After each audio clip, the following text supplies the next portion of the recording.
La veuve de Johnny Hallyday s'est exprimée sur le plateau de Quotidien ce 28 novembre 2022. Les yeux brillants tout le long de l'entretien face à Yann Barthès, Laetitia Hallyday a parlé de l'homme avec qui elle a tant vécu, les bonheurs comme les épreuves, à l'heure où s'ouvre à Bruxelles l'exceptionnelle exposition sur le taulier jusqu'au mois de juin 2023 et avant la diffusion du documentaire de William Carell Johnny par Laetitia prévu le 8 décembre prochain sur M6. Une femme à la fois déterminée et touchante qui parle de sa vision de l'icône française et de ce qu'ils ont partagé ensemble, notamment les moments les plus sombres. Dans le film événement très intime, on verra ainsi, sans censure ni mise en scène, le vrai Johnny. Laetitia a grandi avec Johnny Hallyday.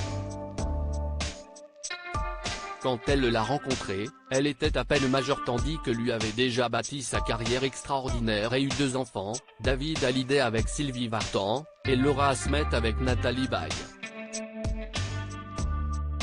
Pourtant, contre toute attente, pour elle la première, leur mariage a fonctionné et duré de 1996 à 2017, jusqu'à son décès. La maman de Jade et Joy analyse les raisons qui ont fait que leur duo a marché et elle les dévoile sur le plateau de Quotidien. En partageant son ressenti, l'émotion se lit dans son regard.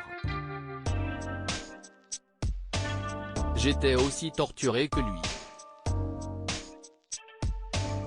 Quand Laetitia Hallyday a fait la connaissance du rocker en 1995, elle ne s'attendait pas à ce que sa vie bascule. Pourtant, 2 ans plus tard, il se marie à Neuilly-sur-Seine devant le maire de l'époque, Nicolas Sarkozy. Elle profite de son passage sur Quotidien pour rétablir certaines choses et fait part des failles qu'elle-même avait. Je pense que si j'ai accepté de comprendre ces démons, si est-il que j'en avais moi aussi.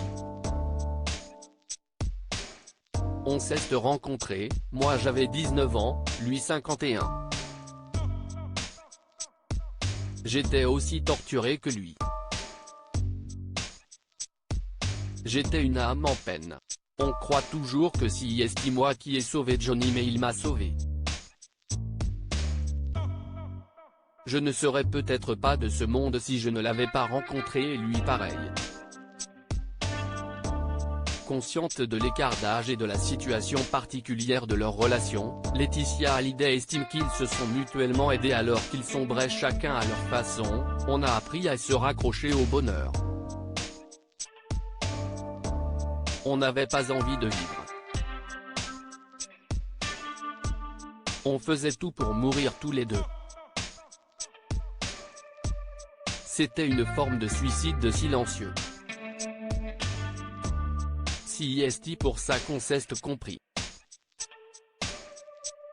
On a su se reconnaître, certainement. Avec une telle différence d'âge, notre rencontre était improbable. Il avait vécu 1000 vies avant moi. Quelle vie! Un monstre sacré. Aujourd'hui en couple avec le réalisateur Jalil Lesper, elle garde un souvenir de l'interprète d'allumer le feu plus vivant que jamais.